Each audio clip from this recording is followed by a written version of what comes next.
Hi everyone, welcome to Medicine Audio YouTube channel. In this video, we are going to see about emphysema. Emphysema is defined as a distension of the airspace in the distal to the terminal bronchiole with destruction of the alveolar septa. That is, destruction of the alveolar septa is seen and the distal terminal bronchiole of the airspaces are distended. These are the emphysema. The predisposing, which is the etiology of this emphysema, is smoking, environmental pollution, bacterial pollution, occupational exposure, genetic predisposition due to alpha-1 antitrypsin and deficiency. Types, these are the etiology. One is smoking. The major cause of this emphysema is smoking, environmental pollution, bacterial as well as occupational exposure, genetic predisposition due to alpha-1 antitrypsin deficiency. The types are centroacinar, panacinar, paraseptal and irregular. These are the types of the emphysema. The first one is centroacinar. Presence of destruction and the enlargement of the central part or proximal part of the respiratory unit. The central part as well as the proximal part get enlarged. This is known as centroacinar. Predominant involvement of the upper lobe and the apices commonly seen in male smokers. It is most commonly seen in male smokers. Panacinar are presence of uniform destruction and the enlargement of acinus. It is predominantly in the lower based zones and it is associated with alpha-1 antitrypsin deficiency. It is mostly present in the due to the enlargement of the acinus. It is predominantly in the lower based zone. It is associated with alpha-1 antitrypsin deficiency. This is panacinar. The paraseptal it involves only distal acinus found near the pleura, often cause spontaneous pneumothorax. This only involves distal acinus found near the pleura, often causes spontaneous pneumothorax.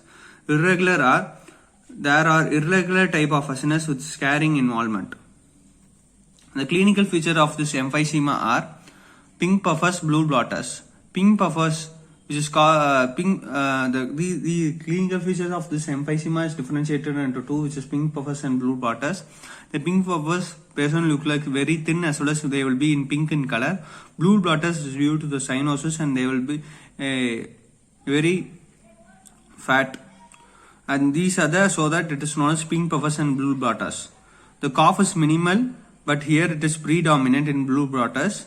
Expectoration, which is the cold, splitting of cold, which is minimal in here. It is cospious here.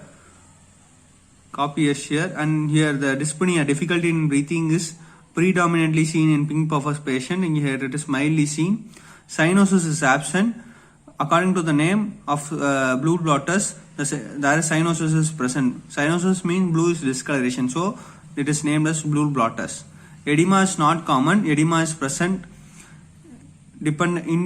Independent part. JVP, jugular venous pressure, is raised in the blue bloaters and it is it is not raised in the pink puffers. These are the differentiation of the clinical features of the emphysema. The treatment are the patient should be taken away from the cold climate. From the cold climate, the patient should be taken away. Smoking in any form must be stopped. Breathing exercise should be advised. Oxygen inhalation is done. Bronchodilators and antibiotic is given. These are the treatment. One is which is patient should be given away from the cold climate. From the cold climate, the patient should be given away. Breathing exercise should be advised. Oxygen inhalation and the bronchodilators. Bronchodilators such as salbutamol and theophylline is used to dilate the bronchus. Antibiotics due to the cause. Some cause may be due to the bacteria, so antibiotics is given. Smoking should be stopped because it is a major cause of this emphysema. That's all. Thank you. If you like this video, please like, share and subscribe my YouTube channel. If you have any doubt in it, please to comment it. If you want more videos, please to subscribe. Thank you.